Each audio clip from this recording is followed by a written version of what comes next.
one Big 12 coach is front and center in the Arkansas coaching search, like quite literally, at least according to On3. Okay.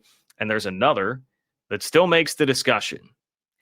And that is the one that is probably more shocking out of these two. Let me tell you. All right. So Arkansas joined the race to try and hire a football coach when they got rid of Sam Pittman after a blowout loss to Notre Dame. I mean, they got clocked by the Fighting Irish, and Sam Pittman was already on thin ice. And you're seeing a trend. I mean, I think in college football, the urgency has been cranked up so much more with everybody feeling existential threats, NIL, how that has jacked up the timeline in college sports. It's making sure you have a coach in and being able to hit the portal and get your players. Like I say NIL, that's really more of a transfer portal deal because of the timing.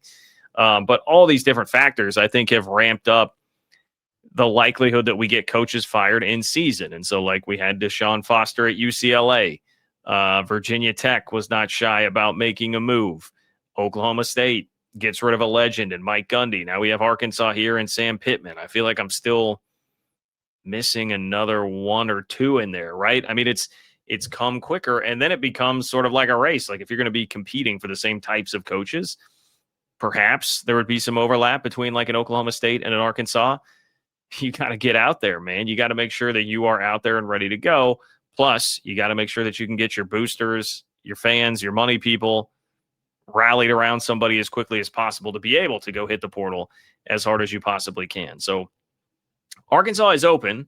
How good of a job is it? Well, it's definitely like, I don't know. What would you say it is in the SEC? Like 8th, 9th, 10th best job of the SEC, something like that. Going to be tougher to make the playoff there, I would say, than at like an Oklahoma State. But you are in the SEC. You do have Tyson Chicken. You've got Walmart. You got a lot of money in Northwest Arkansas.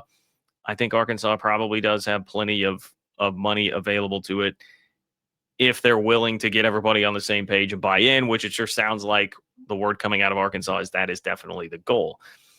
Okay, so would Big 12 coaches be interested? You knew that we couldn't actually have a conversation about an open job in college football without Big 12 coaches being mentioned, right? I mean, that's just a prereq, basically, for any discussion about coaches in college football these days when a job is open.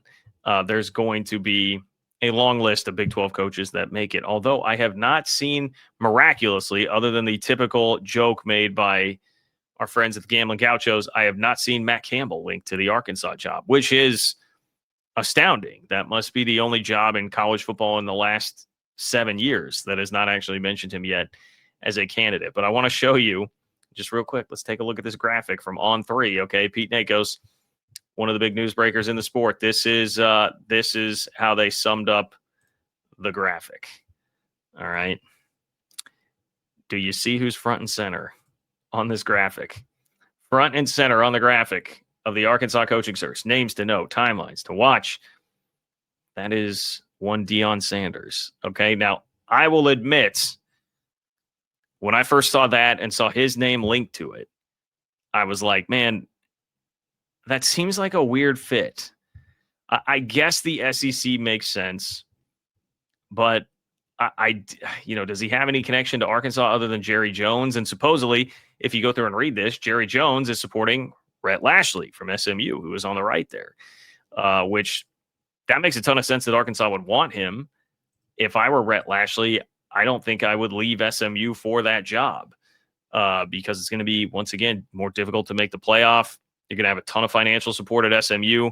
Things are already sort of rolling there, but I think that will be the number one target that is likely chased by Arkansas. But after that, the way On3 would tell you and the way they listed it in this article, Deion would be one of the next candidates in line to at least get a look here. And part of the reason is because apparently Deion did interview for the Arkansas job when Hunter Yurachek, the AD, was in the process of hiring Sam Pittman.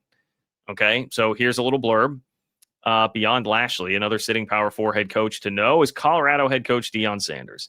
He previously interviewed for the Arkansas job when Yurachek was in the process of hiring Pittman. He has brought the Buffaloes back to relevancy and has made multiple top 25 appearances the last 2 years. Yurachek was impressed by Sanders previously. Okay.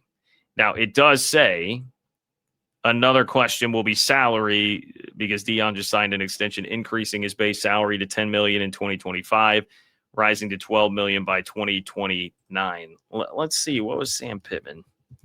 Sam Pittman's salary, Arkansas. Okay, yeah. So Sam Pittman was making like 6. It looks like, just a quick glance at this contract and the structure of it when he signed it in 2022, $6 million. So that would be a pretty hefty increase that you're gonna, you would think you'd probably have to pay Coach Prime more than $10 million if you're going to get him to go. Plus, you're going to have the money in line to make sure that you've got NIL and everything that he needs to compete. All of that seems a little bit unlikely, and this article even actually acquiesces a bit to say it's unlikely. Where's the specific wording here? Sanders leaving for Arkansas is unlikely. That is what it says, and it's right when it starts talking about the salary. So maybe the money would be the biggest part of that. If we're talking about just pure nuts and bolts as a coach, Hunter Yurachek, the Arkansas AD, supposedly wants an established head coach, proven head coach who has a track record of building programs. I mean, say what you will about Coach Prime, but I would give him that. I mean, he has definitely built up the Colorado program from what it was when he took it over. Did a good job building up Jackson State into something that it was not when he took that over. You can debate where this team is headed and where things are going without Travis Hunter and his son, Shedeur Sanders, but he did also get those guys in the fold, okay? So I understand why there would at least be some interest there. Now, if you're Coach Prime, are you going to go to Arkansas? I don't know. I guess my question on Deion for that would be, how much does Deion, how much does he care about the SEC, the prestige of that, just being at any old job? Is he wanting to sit it out and wait for like a Florida or Florida State? I mean, I guess that's another thing. Florida is probably going to come open. I doubt that they would have a lot of interest there. It is the arch rival of his alma mater. I don't know. It feels like Deion is not a hot enough name to garner a job like that. And honestly, I'm a little bit surprised that his name would still be hot enough right now that Arkansas would have a ton of interest. But I am going to trust, Pete Nakos and On3 there, that there at least seems to be some level of interest on the Arkansas side. But one thing I would say, I guess that does kind of make sense when I say, hey, it seems like a weird fit. Well, I talk all the time about like the pendulum always swings to the total opposite end of the spectrum when somebody is hiring a coach, right? You had an offensive guy, you hire a defensive guy. You had a real intense, fiery guy, you hire the Zen like Dave Aranda type. Well, Sam Pittman was an offensive line coach, not flashy. He was not a big name at all when he was hired, and he's an Arkansas guy through and through. Meanwhile, Deion, flashy, DB, massive name, and a guy that would be more of just like national guy with no real ties to Arkansas outside of, again, I guess, Jerry Jones. So it would make sense in terms of the pendulum swinging the other way. But I don't know. I'd have a hard time seeing this, to be completely honest. But how about this other name that was mentioned? Okay, now we turn to 24/7 Sports, who listed, I believe it was 9 candidates on a hot board. One of those being Mr. Mike Gundy, now a free agent, okay?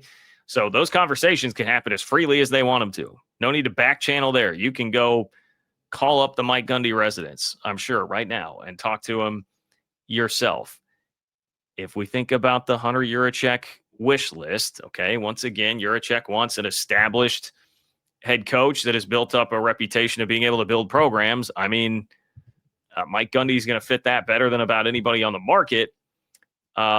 He definitely still wants to coach. That's also been established. Somebody asked Gundy's brother, like, hey, does he still want to coach? And the answer was like, hell yes, like absolutely.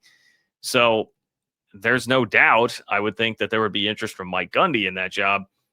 It's just that Mike Gundy appears to be somebody who was not on the cutting edge of NIL, not somebody who was like a huge fan of it and where the game is going. So in general, is that the type of guy that you would want to go hire? I mean, my answer would be probably not. But then beyond that, this was even a quote bouncing back to the On3 article. This was what a source told Pete Nakos about Sam Pittman. Said, quote, Sam was never the biggest fan of NIL. He thought too many guys were getting paid to be underperformers. And look, I do think that's a reasonable stance to have. Like, that's a reasonable thing to look around in college football these days and be like, man, really kind of bothers me that I got to go look at this guy who's not caring, not doing what he needs to do, and he's making $600,000 or whatever it is. Like, that kind of bothers me. I get that. Reasonable stance to have. I can understand, especially how like old school coaches would have that stance. However, if you're going to win in college football in 2025, you can't have that attitude about it. You can't. You got to be someone that goes full bore, embraces it, especially winning in the SEC. You're not going to do it without an excellent roster. You're just not going to do it. That's a prereq. And it's already getting harder in the SEC for schools to have as dominant of rosters as they used to. Okay. I don't know. Mike Gundy, like, I guess I get why you throw that out there because of the criteria mentioned and he's available and all of that. But that seems to fly in the face of what Arkansas would really be looking for right now. It was also mentioned that Hunter Yurachek, the AD there, wants to get somebody who would be able to drum up a bunch of support and like unanimous support among donors and get people excited to donate money. I don't know that a just fired Big 12 coach is going to do that, even if he is a guy as legendary as Mike Gundy. And Deion might have a shot. I could see how you could sell people getting around him there. Either way, I don't expect either one of those moves to be super likely at Arkansas. But interesting enough, because if you would have told me, hey, some Big 12 coaches are going to get mentioned at Arkansas, I would have thought, all right, well, Matt Campbell, I'm sure his name will just get thrown out there because everybody assumes, for whatever reason at this point, after all the jobs that he's turned down, that he's going to want to still leave Ames, Iowa. And then, I don't know, I might have said someone go after like a Lance Leipold, like you just start working your way down or Kenny Dillingham, you know. I did see some people earlier in the chat talk about, Kenny Dillingham. Is that somebody that would be interested or pursued there? I don't, if Kenny Dillingham's leaving his alma mater, Arizona State, it would be for an upper tier Big Ten or SEC job, I would think. Don't think that it's going to be